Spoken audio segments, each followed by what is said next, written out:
I've read you a lot of books in recent weeks, and today I'm going to read you one of my favorites. It's called Rosie Revere, Engineer. To make it a little more fun, we're going to put some music to it.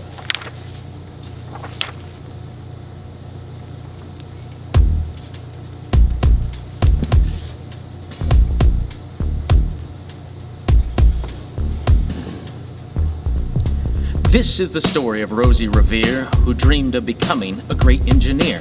In Lila Greer's classroom at Blue River Creek, young Rosie sat shyly, not daring to speak.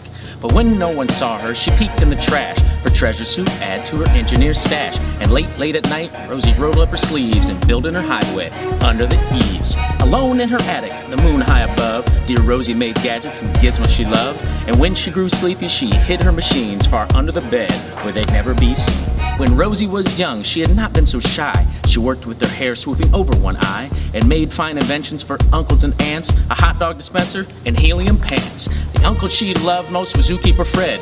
She made him a hat to keep snakes off his head from parts of a fan and some cheddar cheese spray, which everyone knows keeps the pythons away. And when it was finished, young Rosie was proud, but Fred slapped his knee and chuckled out loud. He laughed till he wheezed and his eyes filled with tears, all to the horror of Rosie Revere, who stood there embarrassed, perplexed, and dismayed. She looked at the cheese hat and then looked away.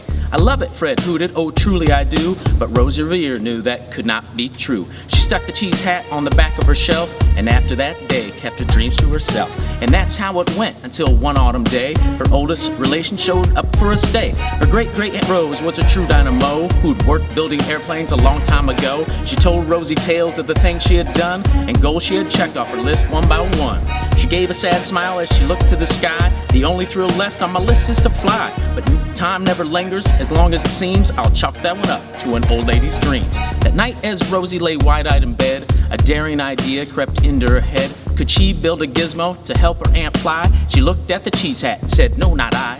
But questions are tricky and some hold on tight, and this one kept Rosie awake through the night. So when dawn approached and red streaks lit the sky, young Rosie knew just what to do to make her aunt fly.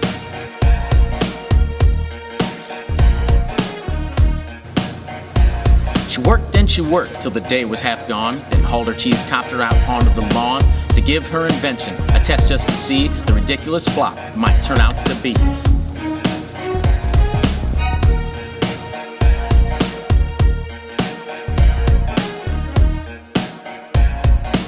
Strapped into the cockpit, she flipped on the switch. The helio cheese-copter sputtered and twitched. It floated a moment and whirled round and round, then flows for a heartbreak and crashed to the ground. Then Rosie heard laughter and turned around to see the old woman laughing and slapping her knee. She laughed till she wheezed and her eyes filled with tears, all to the horror of Rosie Revere.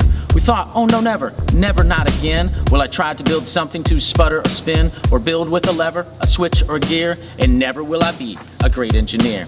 She turned round to leave, but then great-great-aunt Rose grabbed hold of young Rosie and pulled her in close and hugged her and kissed her and started to cry. You did it! Hooray! It's the perfect first try. This great flop's over. It's time for the next. Young Rosie was baffled, embarrassed, perplexed. I failed, said you, Rosie. It's just made of trash.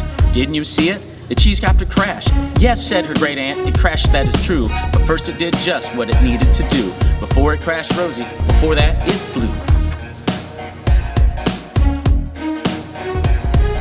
Your brilliant first flop was a raging success. Come on, let's get busy. And on to the next. She handed a notebook to Rosie Revere, who smiled at her aunt as it all became clear. Life might have its failures, but this was not it. The only true failure can come if you quit.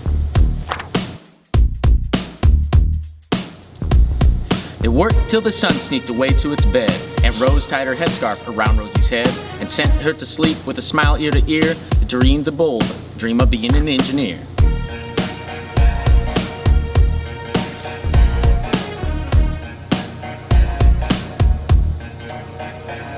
At Blue River Creek, all the kids in grade 2 build gizmos and gadgets and doohickeys too.